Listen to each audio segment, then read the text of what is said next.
Bold prediction season here. What do you believe? Not what I believe. What do you believe? What are you willing to state publicly? What are you willing to put your name behind? Well, first up tonight is Braden from Austin, Texas. He says Texas wins the national title, but they don't win the SEC title.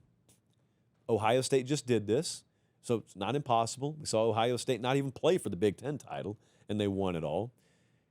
You know, Texas has the number one odds to win the SEC. They have the number one odds to win the whole thing. And a lot of people are upset about that. And if you are, I've got good news for you. You can bet on Texas to miss the playoff. We'll talk about that later. I'm going to say this is a 9.25 on the boldness scale. Look, if Texas, they could go to Atlanta, lose to Georgia like they did last year, still make it in and make a run. Ohio State, like I said, just did this. This will probably coincide with Arch Manning peaking late instead of early.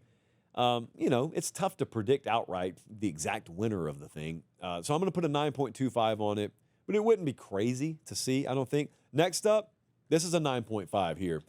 Ohio State. Got a lot of new faces around there. Max from Henderson, Kentucky said Ohio State's going to have 2 Heisman finalists. That gets a 9.5 from me. Most likely, we're looking at a quarterback-wide receiver duo if this happens. So Julian Sayin has the 6th best odds at FanDuel right now. Jeremiah Smith has the 4th best odds to win the Heisman. Caleb Downs, could be in there. Carnell Tate could be in there. But those are more dark horse names. These are guys that are in the top 10. You got a new offensive coordinator there. Brian Hartline, he's been there forever, but he's elevated to that position now. New quarterback, like I said, in Sayin. Does it just click immediately? Because you can't afford to be flat for half the season and have the numbers that are necessary to have 2 Heisman finalists. So that's why I said it's probably a quarterback-wide receiver duo. I'm going to put a 9.5 on that. That's tough to call. Let me cut in really quick and ask, look, prayer hands, please subscribe to the channel if you haven't already. And if you think you're subscribed, check and make sure. Over 50% of you aren't. It's free, it doesn't sign you up for anything, and it helps us keep the show free, college football year-round, the way God intended it. All right, back to the clip. Next up, I wanted to put a 4 on this, but the staff manually overrode me. Immunity. Tyler from Wheaton, Illinois said, Iowa State wins the Big 12. It's well known that this is going to happen this year. But for the few of you out there who are not aware that Iowa State is going to win the Big 12, they are. And in the interest of mystery, I'm going to put an 8.75 on this. They played in the game last year.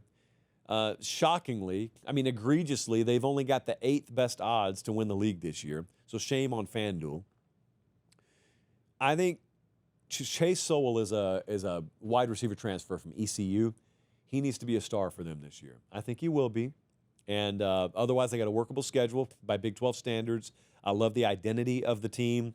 I just need him to get back there. If they get back there, I have confidence. That thing really got away from them last year, and we will not repeat December's mistakes of last year. And lastly, this one's really bold. This is a 9.75. RB from St. Louis said the winner of the Backyard Brawl will end up winning their respective conference.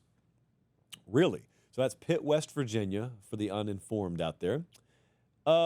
Pitt, if they win the thing, they've got the 9th best odds to win their conference. If West Virginia wins it, they got the 13th best odds to win the Big 12. Look, neither one of these teams is winning their conference. So this is a 9.75 on the boldness scale. Pitt would be the one who's capable of it, I guess, although anything can happen in the Big 12.